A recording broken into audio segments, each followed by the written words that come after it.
اعوذ باللہ من الشیطان الرجیم بسم اللہ الرحمن الرحیم الحمد للہ رب العالمین والصلاة والسلام علی سید الانبیاء والمرسلین وعلی آلہ واصحابہ واہل بیتہ وذریاتہ اجمعین والعاقبۃ للمتقین قال اللہ تبارک وتعالی فی کلامہ المجید والفرقان الحمید بسم اللہ الرحمن الرحیم وَكَذَلِكَ جَعَلْنَا فِي كُلِّ قَرْيَةٍ أَكَابِرَ مُجْرِمِيهَا لِيَمْكُرُوا فِيهَا وَمَا يَمْكُرُونَ إِلَّا بِأَنفُسِهِمْ وَمَا يَشْعُرُونَ صدق اللہ العظیم وصدق رسولہ النبی الکریم مولاي صلی وسلم دائما ابدا علی حبیبک خیر الخلق کلہم رب اشرح لنا صدورنا ویسر لنا امورنا واحلل عقدۃ من السنتنا یفقهوا قولنا الحمدللہ رب العالمین۔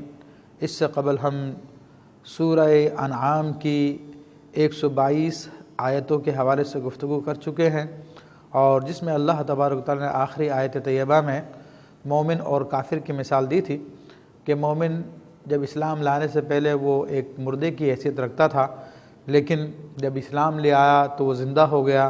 اور اللہ نے اس کے ساتھ نور کر دیا۔ تو اس کی مثال اس کی طرح نہیں ہے جو مردہ ہے اور اندھیریوں میں ٹامک ٹوئیاں مار رہا ہو۔ تو اللہ تبارک و تعالیٰ ارشاد فرماتا ہے کہ ہم نے پھر بھی کافروں کے لیے ان کے اعمال کو زینت دے دی ہے، اور کافر اپنے عملوں کو اچھا سمجھتے ہیں۔ یہ چونکہ دنیا امتحان گاہ ہے اور رزم حق باطل ہے، اس میں اہل حق کو اللہ تعالیٰ آزمائش میں مبتلا فرماتا ہے تاکہ ان کی خوبیاں اور نکھر کے سامنے آ جائے، اور صبر کرنے پہ ان کے درجات ان کو عطا کیے جائیں اور لوگوں کے سامنے ان کے فضل کو ظاہر کیا جائے۔ تو اسی بات کو بیان کرتے ہوئے مزید ارشاد فرماتا ہے وَكَذَلِكَ جَعَلْنَا فِي كُلِّ قَرْيَةٍ أَكَابِرَ مُجْرِمِيهَا، اور اسی طرح ہم نے ہر بستی میں ان کے مجرموں کے سرغنہ کر دیے ہیں، مجرموں کے سردار بنا دیے ہیں، لِيَمْكُرُوا فِيهَا، تاکہ وہ اس میں اپنا داؤ کھیلیں، یعنی اسلام کے خلاف اپنی کوششیں کریں۔ وَمَا يَمْكُرُونَ إِلَّا بِأَنفُسِهِمْ وَمَا يَشْعُرُونَ، اور وہ لوگ یہ چالیں نہیں چل رہے مگر اپنی جانوں کے خلاف، اور انہیں شعور بھی نہیں ہے۔ یعنی آج اللہ کے دین کے خلاف کام کر کر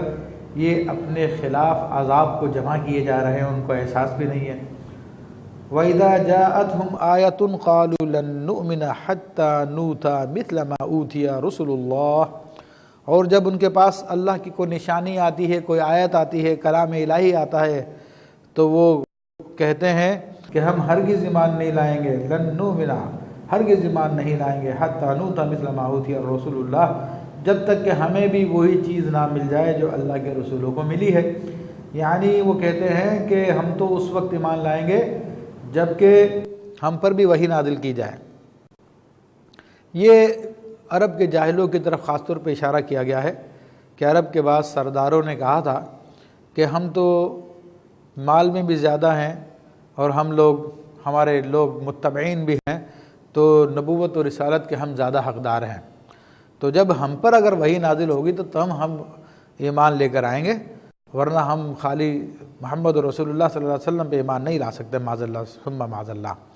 تو وہ اپنے آپ کو زیادہ اہل سمجھتے تھے اپنے دنیاوی جاہ و مرتبے کی وجہ سے، جیسا کہ آج کل دنیا والوں کی روش بن چکی ہے کہ جو دنیاوی مال و مرتبہ جاہ رکھتا ہے تو اسی کو وہ لوگ زیادہ بڑا انسان سمجھتے ہیں۔ اگر اس کے پاس کوئی بڑی گاڑی ہو اور اس کے پاس رہنے کے لیے بڑا محل ہو اور اس کے ارد گرد باڈی گارڈ گھوم رہے ہوں اور اس کے پاس دنیا بکثرت موجود ہو، تو اسی کو دین میں بھی بڑا لیڈر سمجھتے ہیں اور اسی کو دنیا میں بھی بڑا لیڈر سمجھتے ہیں۔ اس کے برعکس جسے اللہ نے جس پہ کرم فرمایا، اس کو علم عطا فرمایا، اس کو اپنے یہاں پہ مقام و مرتبہ عطا فرمایا، لوگ ان کی طرف توجہ نہیں کرتے۔ تو یہ کفار کی صفات ہیں جو لوگوں کو اپنی طرف مائل کرتی ہیں۔ اللہ اعلم حیث یجعل رسالتہ، اللہ تعالیٰ زیادہ بہتر جانتا ہے کہ وہ اپنی رسالت کو کہاں رکھے، اپنا کسے رسول بنائے، اپنا قریبی کسے بنائے، یہ اللہ ہی جانتا ہے۔ یہ دنیا کے مال و دولت پہ ڈیپینڈ نہیں کرتا، یہ دنیا کی سرداری پہ ڈیپینڈ نہیں کرتا۔ جیسا کہ حضرت طالوت کے واقعے میں ہم نے دیکھا، حضرت داؤد علیہ السلام کے واقعے میں دیکھا کہ اللہ تبارک و تعالیٰ نے طالوت کو ملک بنایا، بادشاہ بنایا، جس پہ بنی اسرائیل نے یہی اعتراض کیا تھا کہ یہ تو غریب آدمی ہے اور ہم لوگ زیادہ حقدار ہیں۔ تو اس پہ اللہ نے یہی فرمایا کہ اللہ تعالیٰ جانتا ہے کس کو وہ اپنی بادشاہت عطا فرمائے۔ اور جس کے پاس علم ہوتا ہے تو اسی کو اللہ تبارک و تعالیٰ عطا فرماتا ہے۔ تو پھر فرمائے کہ سَيُصِيبُ الَّذِينَ أَجْرَمُوا صَغَارٌ عِنْدَ اللَّهِ وَعَذَابٌ شَدِيدٌ بِمَا كَانُوا يَمْكُرُونَ، تو عن قریب وہ لوگ جنہوں نے جرم کیا ان کو ذلت پہنچے گی، ان کو بے عزتی پہنچے گی۔ آج دنیا میں وہ بہت عزت والے بنتے ہیں اپنے مال و دولت، اپنے مرتبے، اپنے تعلقات کی بنیاد پر، لیکن یہ جرم پہ جرم کیے جا رہے ہیں تو انہیں ذلت پہنچے گی اللہ کے یہاں پر، اور شدید عذاب ہوگا سخت قسم کا، اپنی ان چالاکیوں کی وجہ سے جو وہ کرتے تھے۔ پھر اللہ تبارک و تعالیٰ ارشاد فرماتا ہے، اب موازنہ فرماتا ہے اہل ایمان کا اور اہل کفر کا۔ فَمَن يُرِدِ اللَّهُ أَن يَهْدِيَهُ يَشْرَحْ صَدْرَهُ لِلْإِسْلَامِ، تو بس اللہ تبارک و تعالیٰ جس کو ہدایت دینے کا ارادہ فرماتا ہے تو اس کے سینے کو کشادہ کر دیتا ہے اسلام کے لیے۔ یہ اللہ تبارک و تعالیٰ کا بڑا فضل ہوتا ہے اپنے بندوں پر،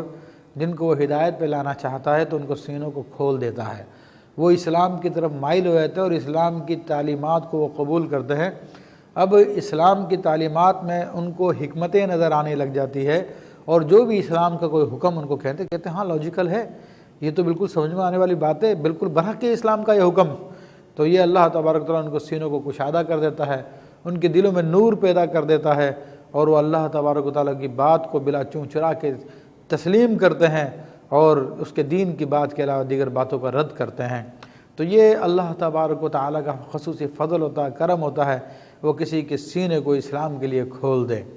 جن کے سینوں کو اللہ تبارک و تعالیٰ تنگ کر دیتا ہے، جن کو اسلام کی ہدایت نہیں دینا چاہتا تو ان کے سینوں کو تنگ کر دیتا ہے۔ انہی کا بیان آتا ہے وَمَن يُرِدْ أَن يُضِلَّهُ، اور جس کو اللہ تبارک و تعالیٰ گمراہ کرنے کا ارادہ کرتا ہے، يَجْعَلْ صَدْرَهُ ضَيِّقًا حَرَجًا، اور اس کے سینوں کو اللہ تبارک تنگ کر دیتا ہے، كَأَنَّمَا يَصَّعَّدُ فِي السَّمَاءِ، گویا کہ وہ آسمان پہ چڑھ رہا ہے۔ تو جب اللہ تبارک و تعالیٰ کسی کو اسلام سے محروم رکھتا ہے تو اب اس کو اسلام کی بات بات میں اعتراض نظر آنا شروع ہو جاتا ہے۔ یہ حکم کیوں دے دیا، یہ حکم کیوں دے دیا، یہ حکم ایسا ہونا چاہیے تھا، یہ حکم ویسا ہونا چاہیے تھا، اس قسم کی باتیں کرتا ہے۔ اور اس کی حالت ایسی ہوئی تھی جیسے کہ آدمی پہاڑ پہ اونچائی پہ چڑھتا ہے تو اس کا سانس پھول جاتا ہے، دل دھڑکنے لگ جاتا ہے اور بہت سخت کیفیت ہو جاتی ہے۔ تو اسی طرح جب پہاڑ پہ چڑھنا اتنا مشکل ہے تو پھر آسمان کی طرف چڑھنا اس سے زیادہ مشکل ہے۔ تو اللہ فرماتا ہے کہ جس کا سینہ تنگ ہو جاتا ہے تو پھر وہ اسلام کے بارے میں ایسا ہی سوچنے لگ جاتا ہے، یہ تو بڑا مشکل ہے، اس حکم پہ تو عمل نہیں کیا جا سکتا۔ تو یہ تو خاص اللہ تبارک و تعالیٰ نے بیان کر دی ہے، یعنی مومن کی مثال اور کافر کی مثال۔ لیکن یہاں پہ ایک بات کی اور میں وضاحت کرتا چلوں کہ بعض وہ لوگ ہوتے ہیں جو مسلمان کہلاتے ہیں،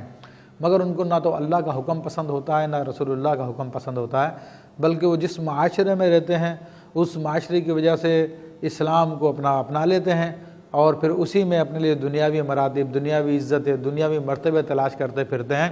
اور ایسے لوگ جہاں پہ دل چاہتا ہے حدیث کا انکار کر دیتے ہیں، جہاں پر دل چاہتا ہے قرآن کا انکار کر دیتے ہیں، اور قرآن کا براہ راست انکار نہیں کرتے بلکہ قرآن کی آیتوں میں تعویل کرنا شروع کر دیتے ہیں، اور یہ سر تپا دنیا میں مستغرق ہوتے ہیں۔ ان لوگوں کو اگر آپ ظاہری طور پہ بھی دیکھیں تو انہیں رسول اللہ صلی اللہ علیہ وسلم کی سنت ان میں کہیں نظر نہیں آئے گی۔ وہ آپ کو بابو نظر آئیں گے، آپ کو سوٹڈ بوٹی نظر آئیں گے، داڑیاں ان کے چہروں سے ختم ہو چکی ہوتی ہیں، صرف علامتی طور پہ چند بار رکھ لیتے ہیں، اور باقاعدہ ان کا عالم یہ ہوتا ہے جیسے کوئی مغرب سے کسی چرچ سے اٹھ کے کوئی پادری آ رہا ہے، ان کی ڈریسنگ بھی اسی قسم کی ہوتی ہے۔ اور پھر وہ عام سادہ لوگ مسلمانوں میں جن کو دین کی معلومات نہیں ہوتی ہے،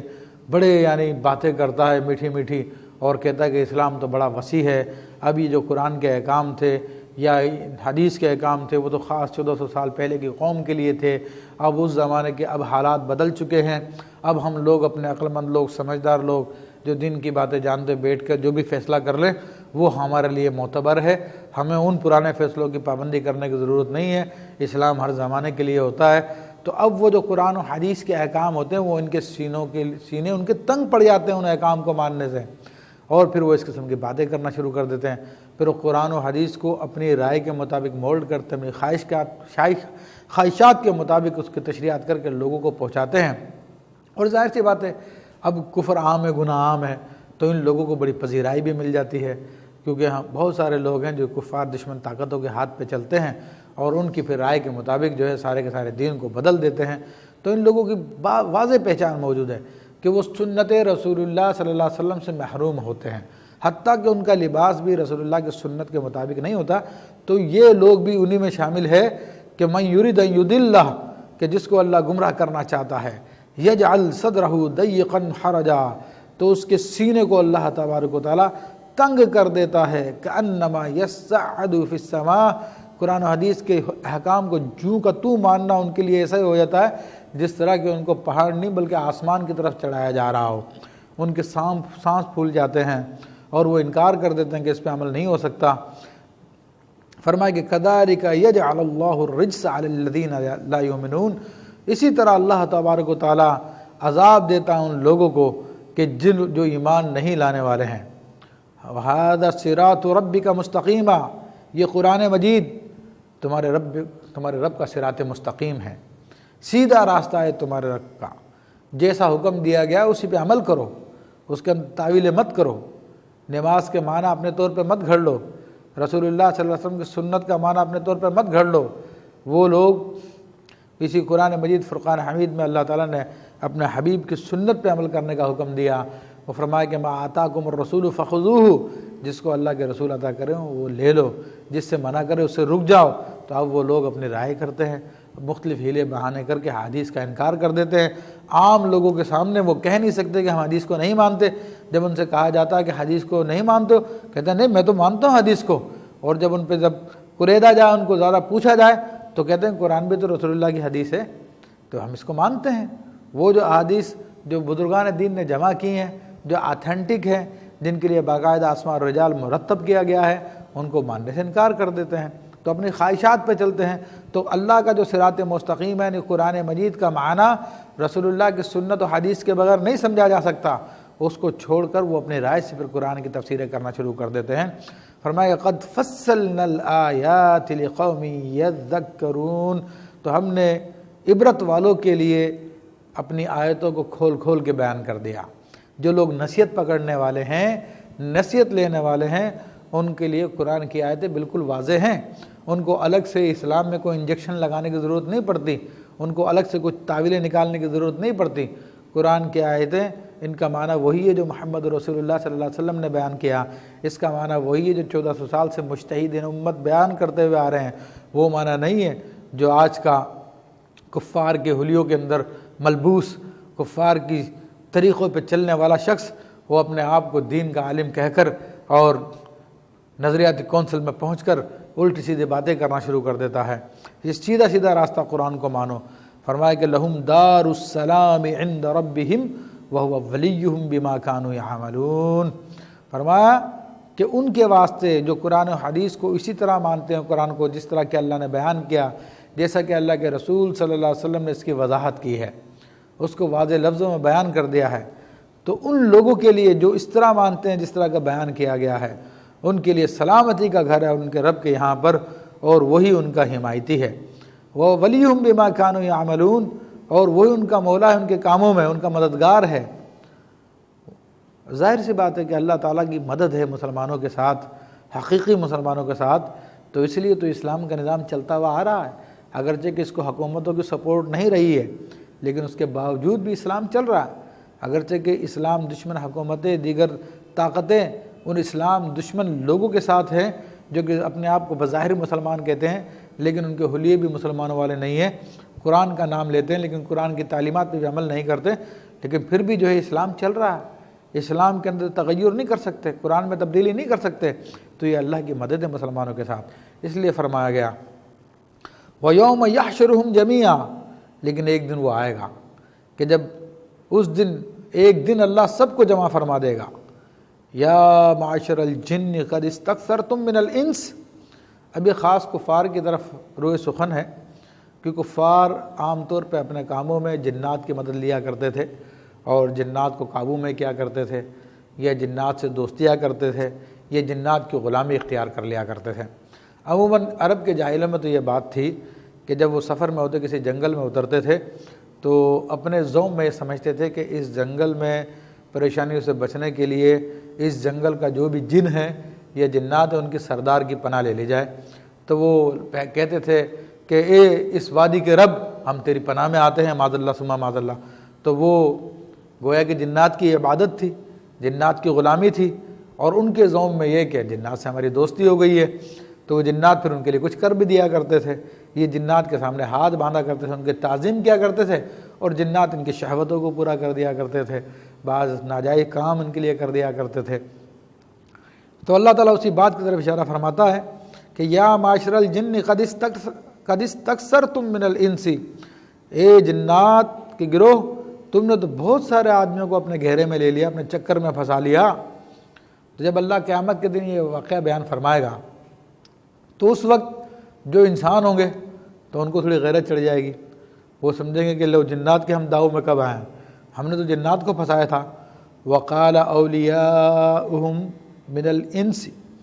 تو اب وہ جنات کے جو دوست ہوں گے انسان، وہ کہیں گے ربنا استمتع بعضنا ببعض، اے رب کریم ہم میں سے بعض نے بعض سے فائدہ اٹھایا، یعنی یہ ہمارے لیے کہانت کرتے تھے، غیب کی باتیں ہمیں بتاتے تھے، ہمارے لیے مشکل کام کر دیا کرتے تھے، تو ہم بھی ان کے لیے کچھ کر دیا کرتے تھے۔ تو یہ نہیں ہے کہ ہم ان کے چکر میں آ گئے، یہ بھی ہمارے چکر میں تھے۔ اس جملے سے مراد یہ ہے، ڈھکی چھپی بات ہے، کھل کے اس لیے نہیں بولتے کہ رب کریم کے سامنے ان کا جھوٹ پکڑا جائے گا۔ وَبَلَغْنَا أَجَلَنَا الَّذِي أَجَّلْتَ لَنَا، اور پھر ہمارا وہ ٹائم آ گیا جو تو نے ہمارے لیے مقرر کیا تھا، یعنی موت کا وقت آ گیا۔ رب کریم ارشاد فرمائے گا قال النار مثواکم خالدین فیہا الا ما شاء اللہ، فرمائے کہ تمہارے لیے تمہارا ٹھکانہ جہنم ہے جس میں تم رہو گے ہمیشہ،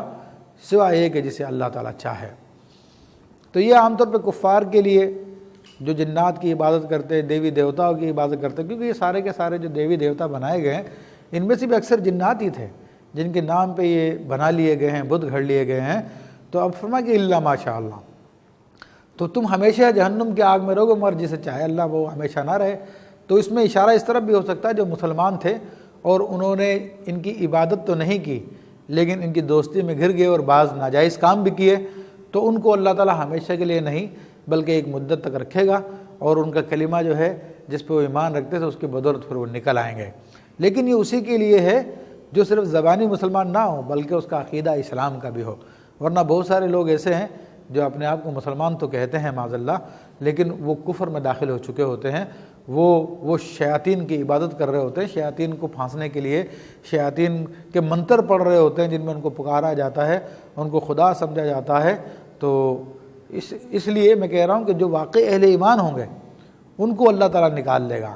ان ربک حکیم علیم، اور بے شک تمہارا رب بڑی حکمت والا ہے اور بڑا علم والا ہے۔ تو اس میں اشارہ اس طرف کر دیا گیا ہے کہ بہرحال جو مسلمان ہیں تو اللہ تبارک و تعالیٰ اپنی حکمت سے جہنم کی آگ میں ان کو ڈال کر ان کے گناہوں سے ان کو پاک کر دے گا، اور علیم میں اشارہ کر دیا گیا کہ تمہارے سارے معاملات کو دیکھتا ہے کہ تم ان جنات کے چکر میں پھنس کر تم مسلمان بھی رہے ہو یا کافر ہو چکے ہو۔ فرمائے گا وَكَذَلِكَ نُوَلِّي بَعْضَ الظَّالِمِينَ بَعْضًا بِمَا كَانُوا يَكْسِبُونَ، فرمائے کہ ہم یوں ہی ظالموں کو ایک دوسرے پہ مسلط کرتے ہیں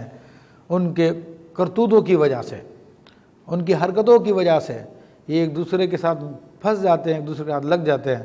یا معاشر الجن والانس الم یاتکم رسل منکم یقصون علیکم آیاتی، اب اللہ تعالیٰ ارشاد فرماتا ہے اے جن و انس کے گروہ، کیا تمہارے پاس نہیں آئے ہمارے رسول تمہیں میں سے، یعنی انسانوں میں سے؟ یہ وضاحت کر دوں کہ اللہ نے جتنے بھی انبیاء و رسول بھیجے ہیں وہ سب کے سب بشر تھے، انسان تھے، ان میں سے کوئی بھی جن نہیں ہوا، کوئی بھی فرشتہ نہ ہوا۔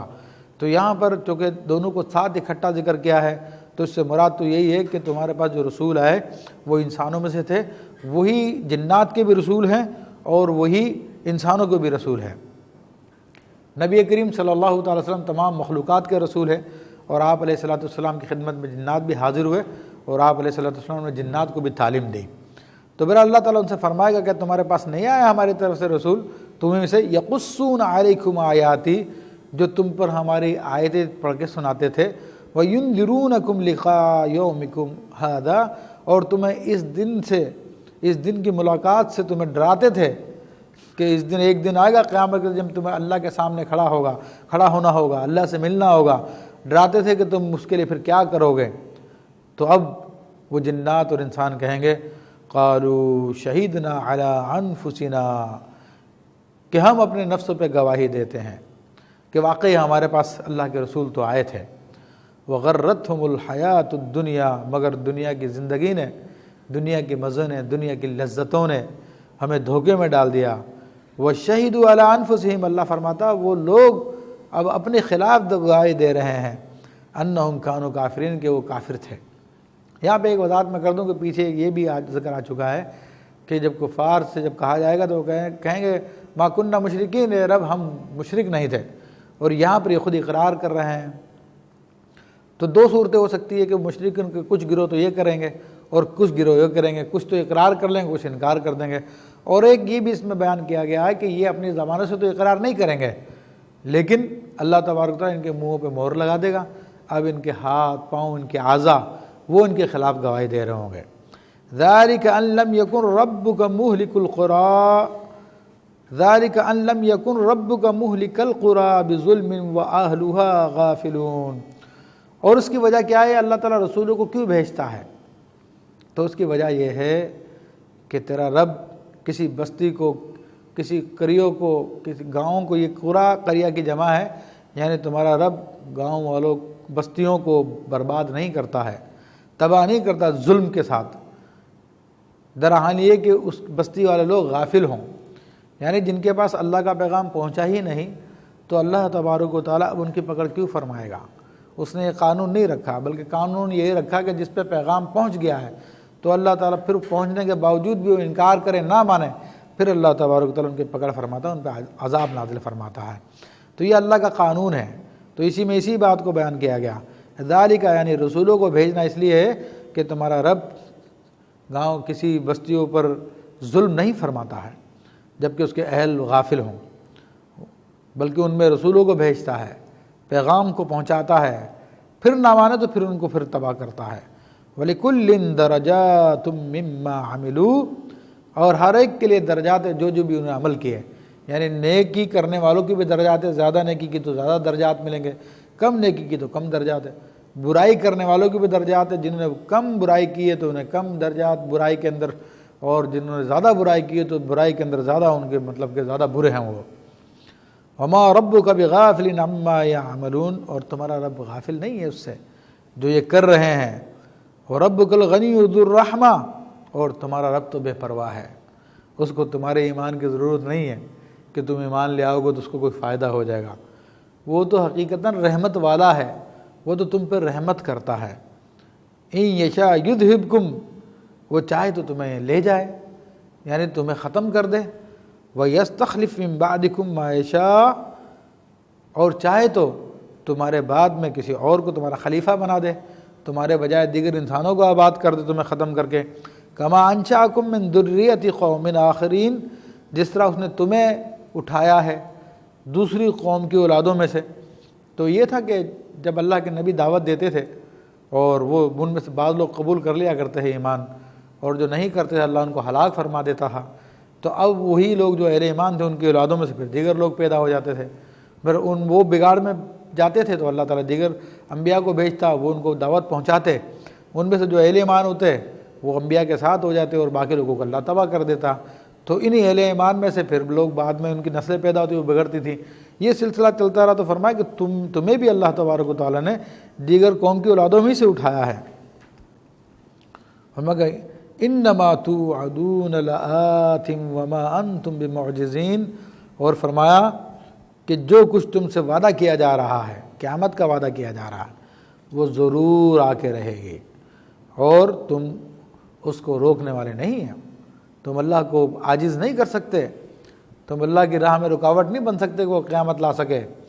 قل یا قوم اعملوا علی مکانتکم، آپ فرما دیجئے حبیب صلی اللہ علیہ وسلم، اے قوم تم کرو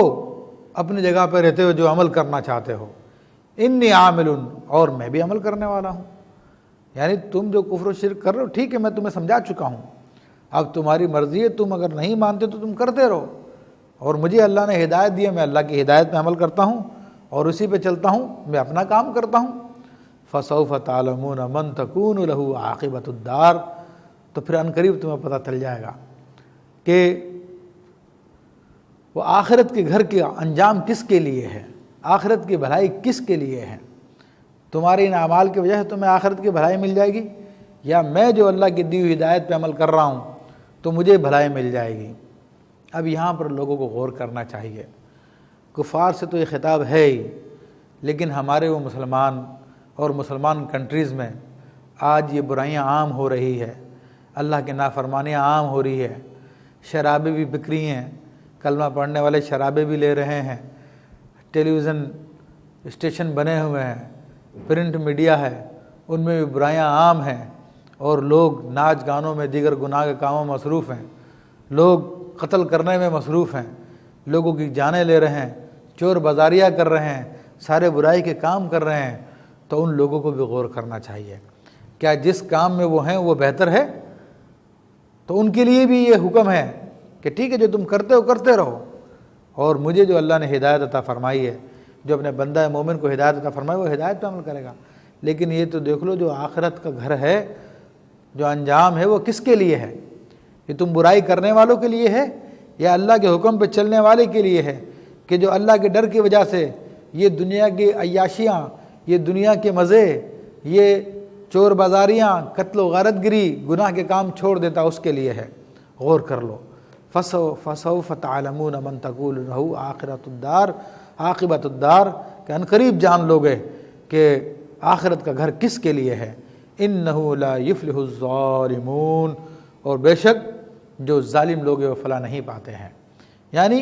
وہ کامیابی نہیں پاتے ہیں۔ اب ظالم ایک تو وہ ہے جو مشرکین ہیں،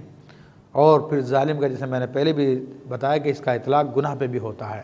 اور ایک وہ لوگ ہیں جو مسلسل گناہ پہ گناہ کیے چلے جا رہے ہیں، اپنے آپ کو مسلمان بھی کہتے ہیں۔ تو پھر دیکھ لیں کہ وہ کامیاب ہوتے ہیں یا وہ کامیاب ہوتے ہیں جنہوں نے گناہوں کو چھوڑ دیا، اللہ کی راہ کی طرف آ گئے ہیں۔